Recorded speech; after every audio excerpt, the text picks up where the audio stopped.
Я рад приветствовать всех наших юных зрителей. Сегодня мы находимся в мемориальном музее, квартире выдающегося казахского композитора Нурғисы Атабаевича Тлендиева.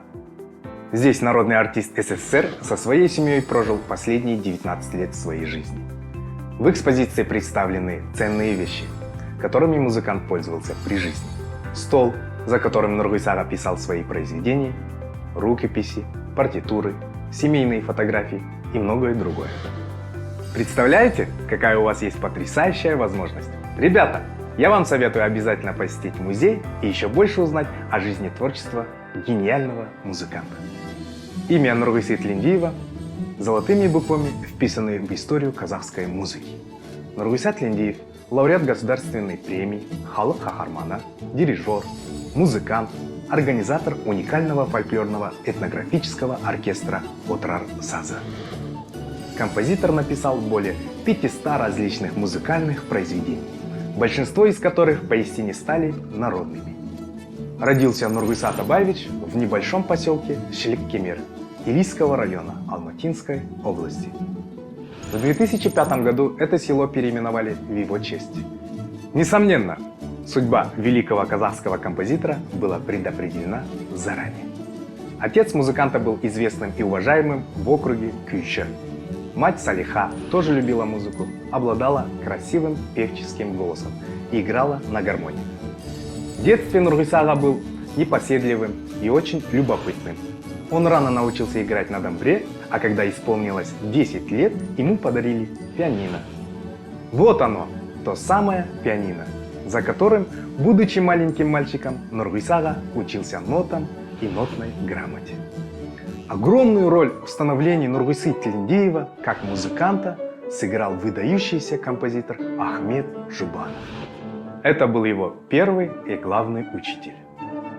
Как лучшему своему ученику Ахмет Қуанович в 1937 году подарил ему свою домбру «Даригу».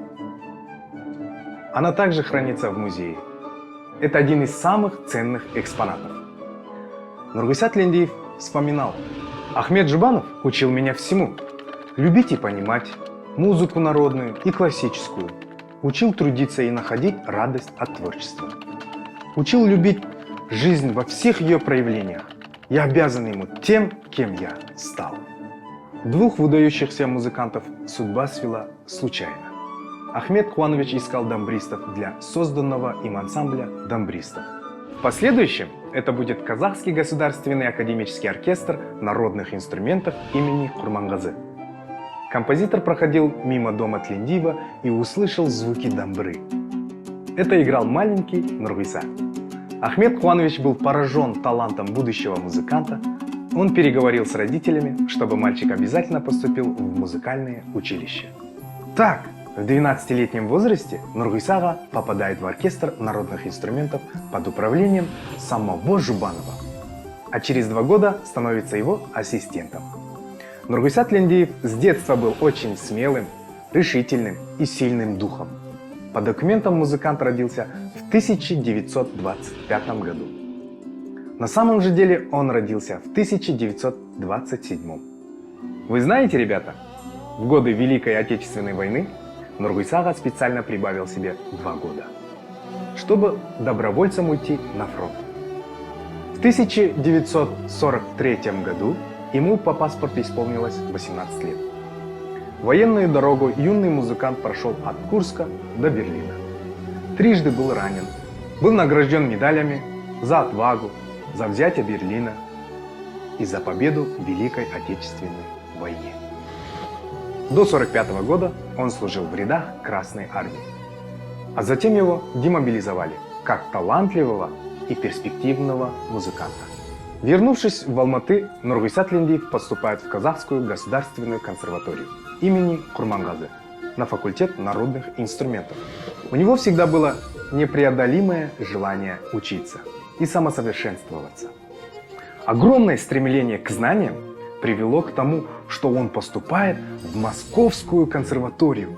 Нурғиса один из первых казахстанцев, который добился такого успеха. Его педагогом был известный советский дирижер Николай Аносов. В 1953 году уже дипломированный Тлендиев возвращается на родину. Здесь он устраивается в Государственный театр оперы и балета имени Абая, главным дирижером. В эти годы происходит расцвет казахского оперного, балетного и театрального искусства. Несомненно, Нурғиса Тлендиев принимает активное участие в дальнейшем развитии культуры. В этот период он пишет оперу «Алтын таулар» и балетные партитуры «Дорогой дружбы», «Ортеке» и «Аққулар». Вот здесь хранятся рукописные партитуры Нурғисы Тлендиев. В начале 60-х Нурғиса Тлендиев встает во главе оркестра народных инструментов имени Құрманғазы, для которого он начинает писать целый ряд произведений. Разрабатывает свою концепцию слияния мелодичного звучания традиционных мотивов казахского народа и мощного многоголосого оркестрового исполнения. Яркий пример такой работы – оркестровая поэма «Ата Толғауы». Первая партитура этого произведения до сих пор хранится в качестве реликвии в оркестре имени Құрманғазы. Предлагаю прямо сейчас прослушать небольшой отрывок.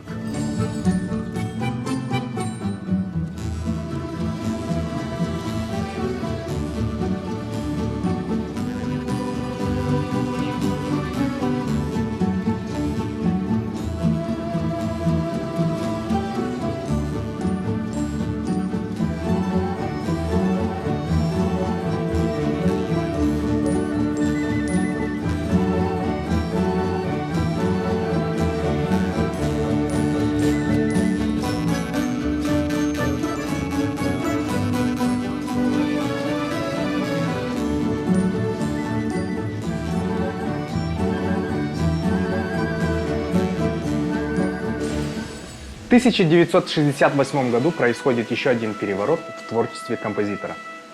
Он открывает для себя загадочный мир кино. Нурғису Тлендиева приглашают на должность главного редактора музыкальной редакции студии «Казахфильм». Здесь и раскрылся весь его композиторский талант. Им была написана музыка к фильмам «Меня зовут Қожа», «Қыз жібек», «Алпамыс идет в школу», «Погоня в степи». Сегодня эти картины считаются классикой казахского кинематографа. Одним из самых ярких произведений принято считать «Күй Аққу», который прозвучал в фильме «Қыз жібек».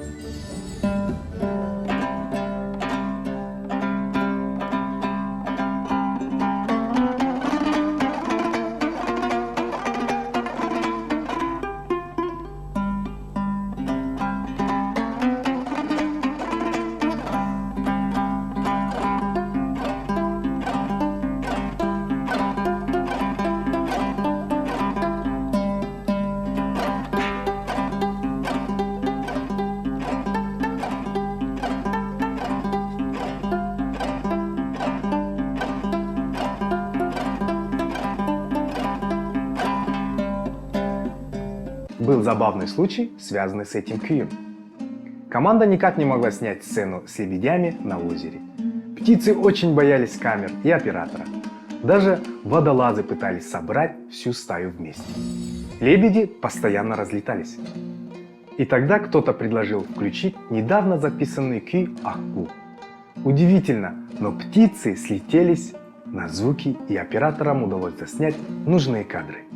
Многие отмечают, что Нурғиса Тлендиев обладал одним важным качеством. Он умел внимательно наблюдать, слушать и слышать окружающий мир.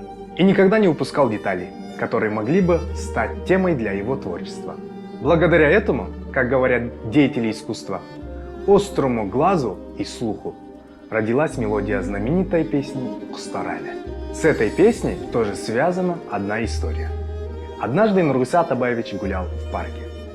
Он увидел, как стая ворон напала на маленького беспомощного воробья. Он всячески улетал от злобных птиц, но те догоняли его и пытались заклевать. Придя домой, он рассказал увиденное своей семье. На его глазах появились слезы. Он сказал, что порой люди точно так же поступают друг с другом. Затем ушел работать.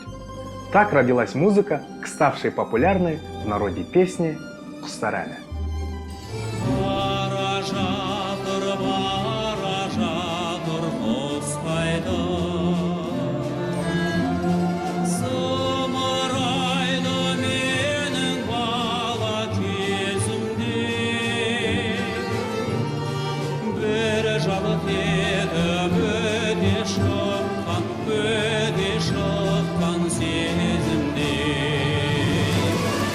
это комната отдыха.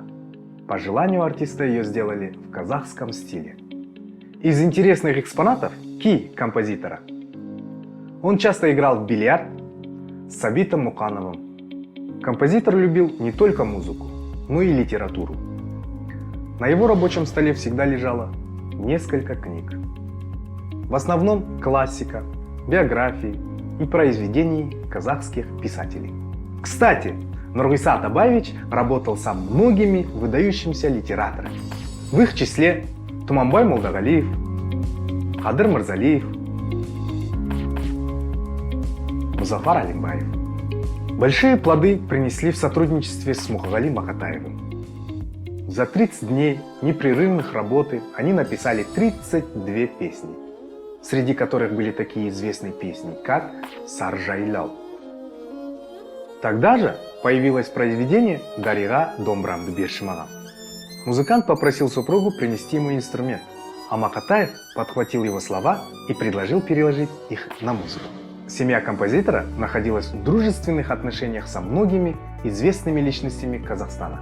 Среди близких друзей были Нурсултан Назарбаев и Динмухамед Кунаев. За большим дастарханом гости собирались в этой столовой.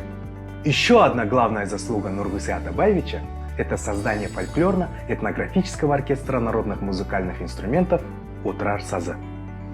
Он был создан в 80-х годах на базе небольшого экспериментального ансамбля, который работал при филармонии. Коллектив был организован музыковедом Болатом Сарабаевым. Ему удалось собрать большую коллекцию традиционных казахских инструментов. И ему было интересно знать, как все они зазвучат воедино. Каждый инструмент был уникален и воссоздан мастерами по образцам, найденным в ходе раскопок средневекового отрара. Это группа духовых инструментов, семейство сасырнаев, известных многим народам мира как акарина, это сабызга, казахская флейта, казахские арфы, джетиген, ядырна и многие другие инструменты. Особое место, конечно же, принадлежит домбре. Нургисе Тлендиеву предложили возглавить ансамбль и стать его дирижером. Конечно же, композитор тоже загорелся этой идеей. Можно сказать, именно благодаря ему оркестр зазвучал по-настоящему. Нургиса Атабаевич писал аранжировки на свои произведения, на традиционные казахские кии и классические произведения под звучанием нового оркестра, прописывая партию каждого отдельного инструмента. Так, в концерте Моцарта появилась партия Шангобыза. Например, Нургисе Тлендиеву удалось создать потрясающий гармоничный синтез традиционных канонов оркестровой музыки и самобытного звучания фольклорных инструментов. В последующем все свои произведения Тлендиев писал для оркестра народных инструментов. 2 октября 1982 года в старом здании филармонии Алматы состоялся первый концерт оркестра. Именно с этой даты отчитывает историю оркестра Отрар Сазы. Слушатели приветствовали дебют Отрар Сазы громкими овациями. Оркестр существует и сегодня и носит имя великого маэстро. Сегодня, демонстрируя преемственность поколений, оркестром руководит дочь Нургисы Тлендиева Дензухра Тлендиева. Оркестр активно концертирует по городам Казахстана и в странах ближнего и дальнего зарубежья. В Ираке, Марокко, Вьетнаме, Северной Корее, Германии, Испании, Турции, Саудовской Аравии, Иордании и в многих других странах. Коллектив не только хранит лучшие образцы казахского музыкального фольклора, но и постоянно совершенствует их новыми обработками, выполненными с учетом современных выразительных средств и тембровых возможностей оркестра. И сегодня слушатели аплодируют музыкантам стоя и с нетерпением ждут каждого концерта. Приходите и вы, дорогие наши зрители! На этом наш урок подходит к концу, и сейчас я попрошу вас ответить на 3 вопроса. Первый вопрос. В каком фильме прозвучал Ки Акку? Второй вопрос. Кто оказал большое влияние на творчество Нургисы Тлендиева? Третий вопрос. Кто написал слова песни «Саржайляу»?